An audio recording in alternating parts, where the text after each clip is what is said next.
جب پروفیشنلز بھی باہر جا رہے ہیں اور ڈالرز بھی باہر جا رہے ہیں تو آگے کیا رہے گا مستقبل پاکستان کا؟ اس لیے ہم نے IMF کو بھی سمجھایا، میں نے اس کو سمجھایا، میں نے کہا دیکھو جب تک فری اینڈ فیئر الیکشنز نہیں ہوں گے یہ ملک اب یہاں سیاسی استحکام نہیں آئے گا اور اکانومی ٹھیک نہیں ہونے لگی۔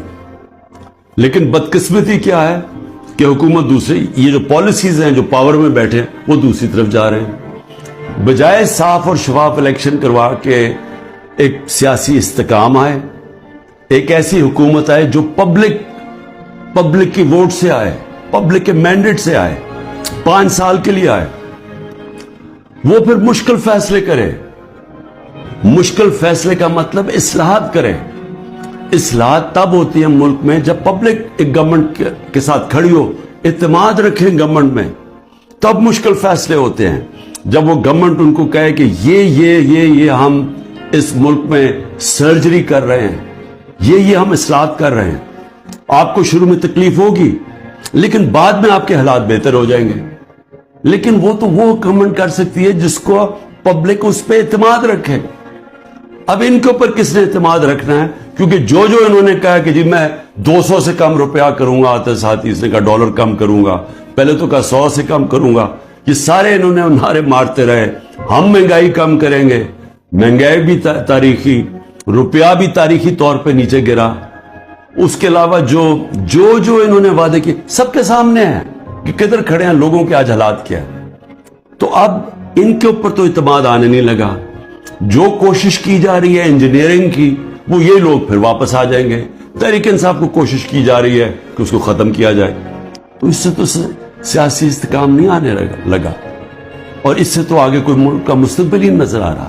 تو لہٰذا ہم نے ان کو یہ ضرور کہا ہے کہ دیکھیں جو آئین کہتا ہے آئین کے مطابق الیکشن کروائے جائیں۔ آئین جو فنڈامنٹل رائٹس، بنیادی حقوق کی حفاظت کرتا ہے وہ اس کو امپلیمنٹ کیا جائے، کیونکہ آپ صرف اگر پیسے دے ہی دیں گے، پھر سے میں کہہ رہا ہوں کینسر کا علاج ڈسپلن سے ہوگا، تھوڑی دیر کے لیے فائدہ ہو جائے گا۔ کینسر تو پھیلتی جا رہی ہے، کینسر تو تب ختم ہوگی اس ملک میں کاٹ کے جب نکالی جائے گی جب ایک مینڈیٹ والی پبلک کی بیکنگ سے گورنمنٹ آئے گی، وہ مینڈیٹ اس کے پاس ہوگا، وہ پھر ایک وہ سرجری کاٹ کر کے جو اس ملک کے اندر جو غلط چیزیں آ گئی ہیں، جو ہماری ملک کے اندر اصلاحات چاہیے، جو مشکل فیصلے چاہیے، جو رول آف لا، قانون کی بالادستی قائم کریں تاکہ ملک میں باہر سے انویسٹمنٹ آئے، سرمایہ کاری ہوگی تو دولت کے اندر اضافہ ہوگا، وہ دولت میں اضافہ ہوگا تو ٹیکس یہ جو قرضے واپس کریں گے، وہ دولت میں اضافہ تو ہونے نہیں لگا اگر یہ جو آج جنگل کا قانون ہے، تو وہ سب کچھ اکٹھا جاتا ہے۔ سیاسی استحکام، اس کے بعد اصلاحات میں سب سے پہلے اصلاحات رول آف لا، قانون کی حکمرانی، یہ جو جنگل کا قانون ہے یہ ختم کیا جائے، اور اس کے بعد پھر سرمایہ کاری ہو، اور اس کے بعد اس ملک کے اندر دولت میں اضافہ ہو، اور اس کے بعد ہم اپنے قرضے واپس کریں اور خوشحالی آئے پاکستان میں، لوگوں کو نوکریاں ملیں، بے روزگاری ختم ہو، دولت میں لوگوں کو باہر نہ جانا پڑے۔ تو وہ تو شروع ہوگا صاف اور شفاف الیکشن سے۔ اور مجھے جو افسوس ہے اس وقت اور خوف آ رہا ہے کہ ابھی تک جو اوپر اقتدار میں بیٹھے ہوئے ہیں ان کا کوئی اور پلان بنا ہوا ہے، اور وہ جو پلان ہے وہ پاکستان کو تباہی کی طرف لے کے جا رہا ہے۔ آخر میں ہم نے IMF کو یہ بھی کہا کہ اس وقت ہمارا جو کمزور طبقہ ہے شدید مشکلات میں ہے، اور اس وقت یہ جو پروگرام آپ دیں اس کے اندر ان کا خاص دھیان رکھا جائے۔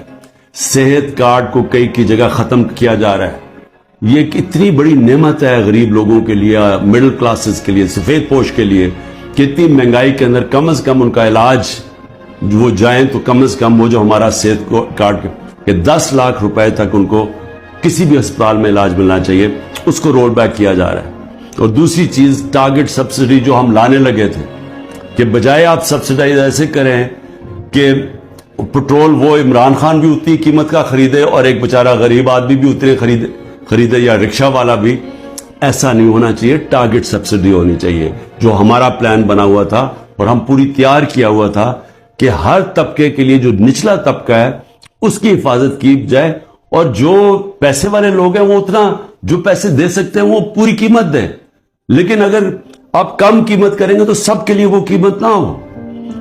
نچلے طبقے کو سستی دیں اور جو پیسے دے سکتے ہیں وہ پوری قیمت دیں, جو ساری دنیا میں ہوتا ہے. یہ پلان بھی بڑا ضروری ہے نچلے طبقے کو موجودہ مہنگائی سے ان کی حفاظت کرنے کے لیے. یہ بھی ہم نے اپنی بات کی ہے, ہوتا یا نہیں میں نہیں جانتا. آخر میں صرف اپنے پاکستانیوں کو کہنا چاہتا ہوں کہ دیکھیں, آپ سب کے لیے بڑا ضروری ہے سمجھنا. آپ یاد رکھیں کہ اگر یہ پولیٹیکل انجینئرنگ کے تحت اسی طرح ایک فراڈلنٹ الیکشن سے, جس طرح کی یہ سندھ میں ابھی الیکشن کرواتے ہیں, اگر اس طرح کے الیکشن سے یہی لوگوں کو واپس لے کے آنا ہے اور ملک کی سب سے بڑی جماعت کو کونے پہ لگانا ہے, ختم کرنے کی جو کوشش کی جا رہی ہے, اس سے سب سے بڑا نقصان پاکستان کی عوام کو ہے. اور 14 مہینے میں جو نقصان ہو چکا ہے, یہ مزید اور زیادہ نقصان ہوگا. یہ برداشت کر سکتی ہے قوم یا نہیں؟ میرے خیال میں یہ نہیں کر سکتی.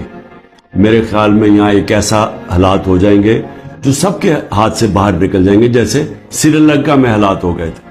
اور عجیب چیز سن لیں یہ کہ سری لنکا کے آج ہمارے سے بہتر حالات ہو گئے ہیں. یہ بھی آپ کو دھچکا لگے گا سن کے. پاکستان پائندہ باد.